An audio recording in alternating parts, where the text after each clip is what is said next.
So, what do you think separates a true creative genius from, well, the rest of us? Is it some kind of magical gift they're born with? Or is it something else? Today, we're going to dig into the lives of some incredible creators to figure that out. All right, let's start things off with a little puzzle. What could possibly connect one of the 20th century's most famous painters with one of its most celebrated musicians? Go on, have a think. Okay, here they are. On the left, you've got the one and only Pablo Picasso, the artist who completely changed the game. And on the right, the master cellist and composer Pablo Casals. We're talking about two absolute titans in their fields. And their connection, it goes way deeper than just fame. Now, this is where it gets kind of wild. The similarities between them are just uncanny. I mean, okay, they were both named Pablo and they both came from Spain. But they also both lived abroad for years, creating work that literally changed the world.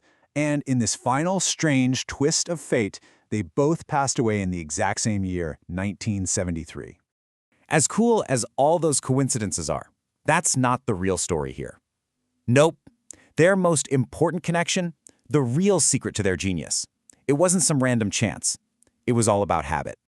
So let's explore that. Let's really get into the habits that built these two creative giants. How did what they did every single day shape these legendary careers? To really get it, we're going to look at what they used to do. It's a really simple way to talk about those past habits, those repeated actions that, day after day, built the foundation for everything they achieved. Okay, let's start with Picasso. Take a look inside his studio. This was the heart of his entire world. This guy was completely obsessed. He used to show up in the afternoon and just paint like a man possessed until 3 in the morning. For him, this wasn't a job, it was breathing. He used to draw constantly on anything he could get his hands on.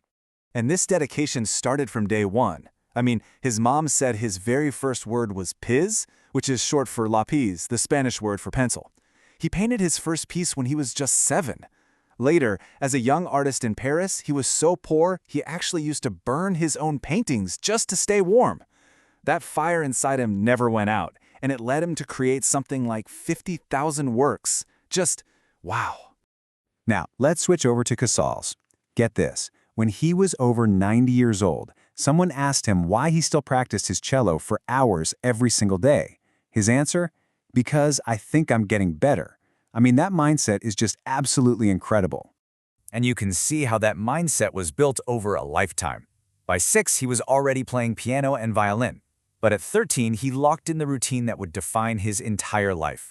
A walk, then hours of hardcore cello practice, all of it before he even had breakfast. And that discipline took him from playing for Queen Victoria all the way to President Kennedy more than 60 years later. So here's the bottom line. For both Picasso and Casals, genius wasn't some lightning bolt from the sky. It wasn't a one-time thing. It was the result of a daily, relentless commitment to their craft. It was a habit. So that commitment creates the art, right? But that's just where its story begins.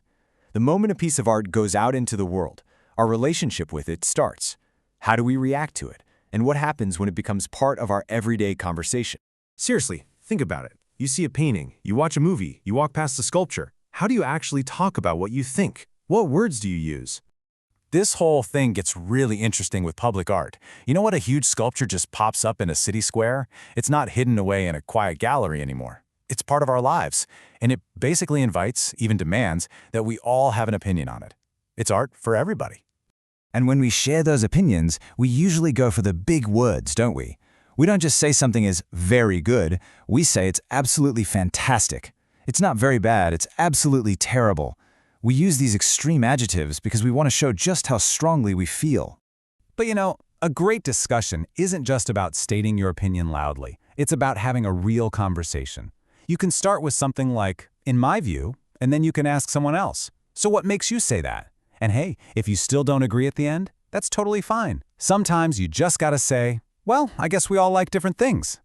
Okay, for our last part here, let's pull back the curtain on the whole creative process. It can seem super mysterious, like it's some kind of magic, but as you're about to see, it's often way more practical than that. So here's the contemporary artist Yinka Shonobara working with his team. This is a perfect example of how those ideas we saw with Picasso and Casals are still very much alive. Artists are in their studios, they're working together, building their ideas one step at a time.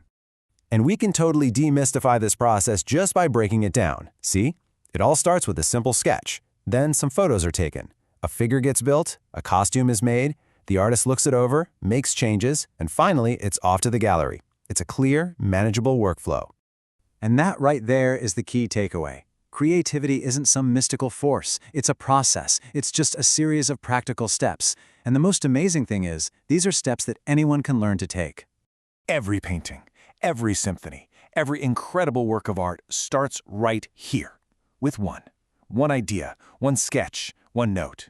Just that first step. That's all it ever takes to begin.